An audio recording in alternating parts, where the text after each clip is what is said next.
Seja bem-vindo, você guerreira de todo o Brasil, de todo o mundo. Aqui é o canal Raiz Tricolor, eu sou Gabriel Amaral, eu sou jornalista por formação e sou tricolor de coração. E hoje, meus amigos, hoje é dia de giro de notícias. A gente vai falar aqui sobre John Kennedy, a gente vai falar aqui sobre Digão. Mas não é do Fluminense não, fica tranquilo. E a gente vai falar aqui sobre o Campeonato Carioca. Roda aí a vinheta.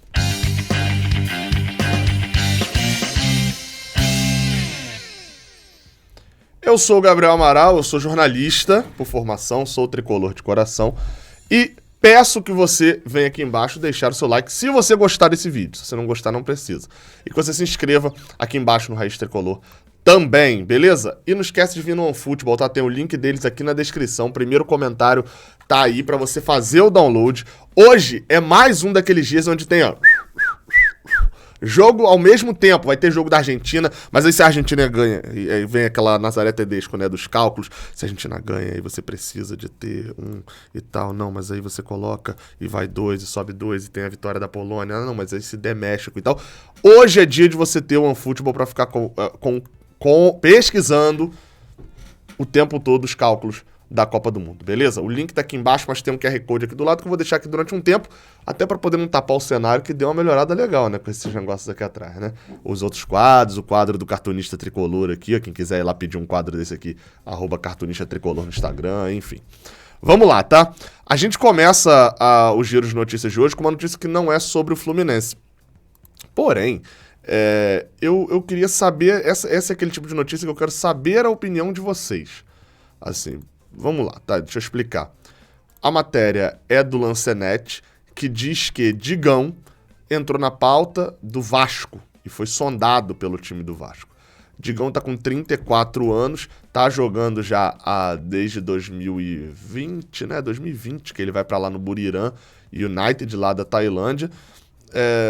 Enfim, como eu falei, 34 anos e é um jogador muito identificado com o Fluminense. Aqui no Brasil chegou a jogar, jogou um pouquinho só pelo Cruzeiro.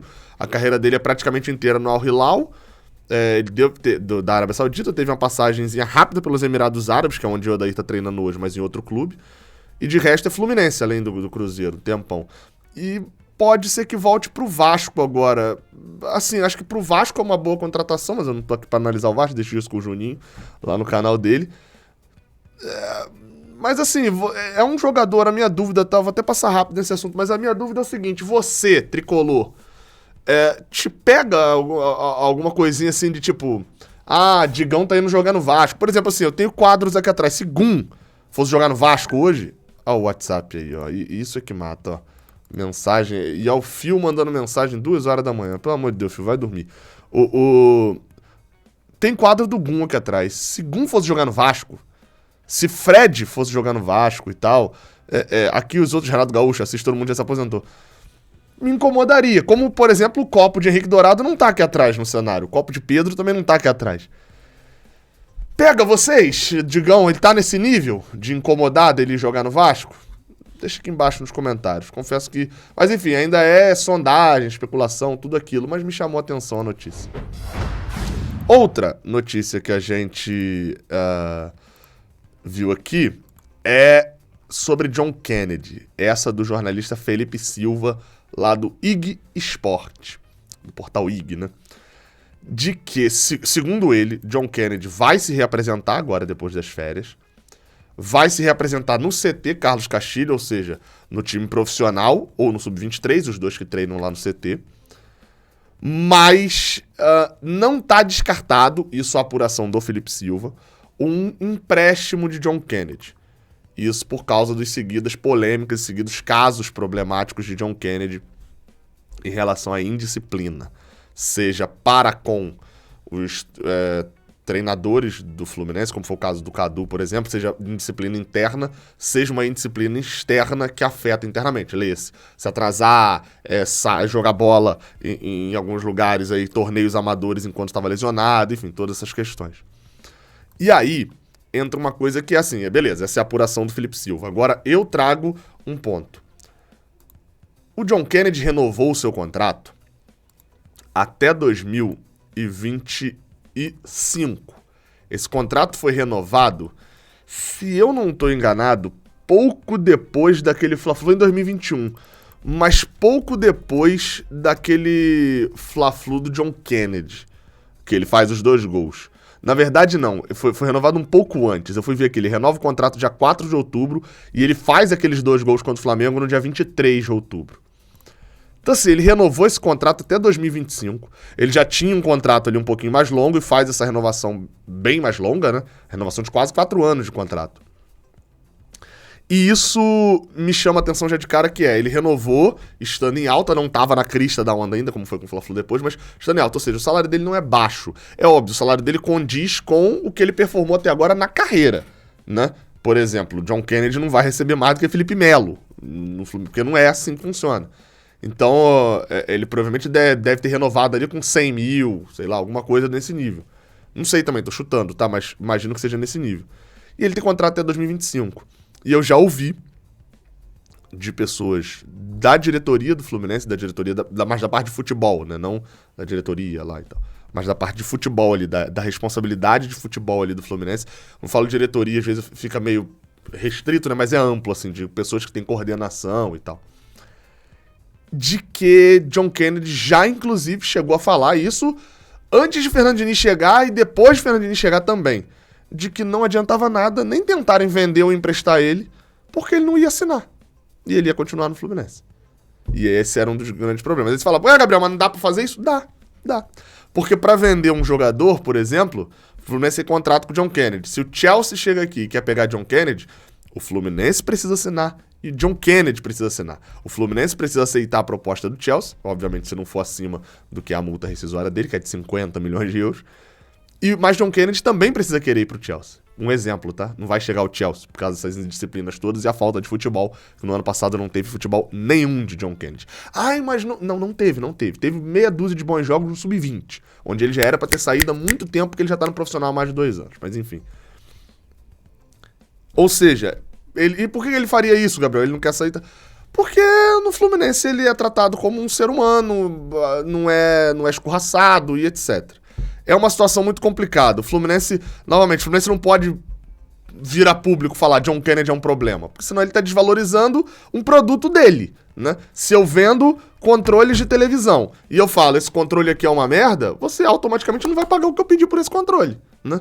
Então, péssimo exemplo, mas deu pra entender. Então, no caso de John Kennedy, isso é muito complicado. Então, eu acho até que, assim, o Fluminense talvez pretenda emprestar John Kennedy, mas eu não sei se hoje John Kennedy quer ser emprestado. A verdade é essa. Enfim. Vamos pro próximo assunto. Vamos ver o que vai acontecer com o John Kennedy. De fato, eu não sei. Eu olho pra ele hoje e torço muito pra estar errado, tá? Até porque não é uma previsão de futuro. É a forma como eu enxergo hoje. Caso perdido. Entuba o prejuízo. É um Robert, é um seja lá o que foi. Pode ir pra qualquer caso. Robert até a gente ainda ganhou alguma coisa do Barcelona. Porque, sendo bem sincero, não vejo saída, não. Mas tomara que tenha, né? Tomara que tenha. Até porque é um ser humano, é pai, é isso tudo. Seria bom ter. Bem, a última notícia... a última notícia do vídeo de hoje é do Gilmar Ferreira, lá no Extra, na coluna dele no jornal Extra, extra.globo.com. A coluna dele publicada hoje à noite... É porque eu tô no ontem, né, pra vocês, né? Eu estou nesse momento na terça-feira. Já é quarta, mas eu tô na terça-feira e vocês estão na quarta-feira. Então, a coluna foi publicada ontem, na terça-feira, dia 29, mas no finalzinho da noite, falando sobre as cotas e os contratos de Campeonato Carioca. Mais uma definição com super antecedência, né, do Campeonato Carioca. Afinal de contas, faltam 45 dias para rolar a bola e não tem definição de contrato ainda. Mas a manchete é a seguinte: Flamengo se acerta com a Ferj e vai receber o dobro da cota de Vasco e Botafogo pelas transmissões dos jogos do Cariocão 23. Perceba que ele fala dobro de Vasco e Botafogo, não necessariamente Fluminense. Vamos lá. Vamos ler aqui, que essa daqui vale ler inteira, tá? A audiência dos jogos da Copa do Mundo na televisão me levou na busca de informações sobre as transmissões do Cariocão 2023. E a notícia parece ser boa, embora polêmica. Flamengo e Federação chegaram ao acordo e o estadual do próximo ano terá os jogos dos grandes clubes televisionados em TV aberta. O acordo não está assinado, mas o presidente Rodolfo Landim aceitou os apelos de Rubens Lopes e, antes de viajar ao Catar, deixou seu ok para as tratativas. Com o aval rubro-negro, duas emissoras mostraram interesse em negociar a transmissão dos jogos, a Rede Bandeirantes e o SBT. Vamos parar nesse ponto aí só para poder fixar e entender o que está dizendo até agora. Segundo Gilmar Ferreira, o Rubens Lopes, presidente da FERJ, insistiu ao Rodolfo Landim para que ele fechasse e assinasse o contrato de TV do Campeonato Carioca. Lembrando, o contrato de TV é esse que a FERJ obriga os clubes a assinarem, porque o que dá para dizer é isso, já que ela está influenciando até mesmo no desempenho esportivo, a partir do momento que ela define que mando de campo será definido por quem assinar o contrato de transmissão dela ou não. Tira o mérito esportivo e coloca o mérito contratual. Isso é ridículo, mas enfim. O Rubens Lopes insistiu e o Rodolfo Landim aceitou. Eu gosto sempre de ver as narrativas, tá? Essa narrativa é muito... botando o Flamengo muito no alto, tá? Assim, óbvio, o Flamengo merece estar nesse pedestal mesmo, porque tem muito mais torcida e é fato, tá? Ponto. Agora, a FERJ insistiu, o Rodolfo Landim aceitou, o Flamengo conseguiu o que queria. Se o Flamengo... Vai ter Flamengo no Carioca, SBT e Band entram. Mas, enfim, é a informação de Gilmar Ferreira. Aí vamos lá. O curioso é que quase 3 anos depois do rompimento com o Grupo Globo por divergência nos valores, Landim acena com um acordo pelos 18 milhões propostos em 2020 para a renovação de contrato assinado em 2017. Na época o Flamengo não aceitou, ou seja, o curioso é que hoje o Flamengo está aceitando o que a Globo pagaria em 2020 e que o Flamengo não quis aceitar. Optou-se por se valer da lei do mandante, então recém-aprovado, transmitiu seus jogos. A gente já sabe dessa história, essa parte eu vou pular. Transmitiu o jogo com Boa Vista, o Boa Vista tinha contrato com a Globo encerrou o contrato. O retorno financeiro do atual contrato, né, de 21 e 22, não ultrapassou os 40 milhões, os grandes clubes receberam cotas irrisórias e os chamados pequenos tiveram ganhos perto do zero. Um verdadeiro fiasco que Rubens Lopes, presidente da FERJ, tenta corrigir entregando a Brax Sports Assets o plano de comercialização e o direito de negociar com os interessados. Essa Brax é a empresa que vai negociar com as TVs que querem comprar, só para vocês entenderem. A agência que nasceu da fusão da Sportcom foi anunciada oficialmente, enfim, é a atual detentora dos direitos também da Copa do Brasil, essa Brax. Dos 4 grandes, Botafogo e Vasco são, por enquanto, os únicos a avalizarem o contrato com a FERJ. E assinaram por 5 anos em troca de 9 milhões brutos. Desconta-se desse valor 10% da taxa da entidade. Ou seja, 9 milhões, mas que na verdade são 8, porque, ó, 1 milhãozinho, ó, vem pro bolso do papai FERJ, né? Da mamãe FERJ aqui, né? Quase 1 milhão nessa brincadeira, de cada clube. Se forem confirmadas as bases do acordo, os rubro-negros receberão o dobro dos outros. 18 milhões, em relação a Vasco e Botafogo. O Fluminense recebeu oferta semelhante à de Vasco e Botafogo. A questão é que representantes das emissoras já contactadas condicionaram o interesse à inclusão dos jogos do Flamengo no pacote, alegando fatores como audiência e atratividade comercial. Vejamos. Bem, deixa eu só destacar aqui para você que não entendeu. Teve uma confusão em 2019, 2018, enfim, 2017, toda aquela confusão para o Campeonato Carioca de 2020, que era o Flamengo queria ganhar 80 milhões, 90 milhões de reais, queria ganhar muito mais do que o resto no Campeonato Carioca. E os outros times cariocas falaram para a Globo, olha só, se você tiver o Flamengo, você não vai ter nenhum de nós. Se você der o que o Flamengo tá pedindo e não der igual pra gente, você não vai ter nenhum dos 3. A Globo, na dividida, preferiu pegar os 3 e ignorar o Flamengo. Naquele momento, a Globo, sem o Flamengo, correria um risco de ficar sem as finais do Campeonato Carioca. Porque ela precisava ter os 2 clubes para poder transmitir.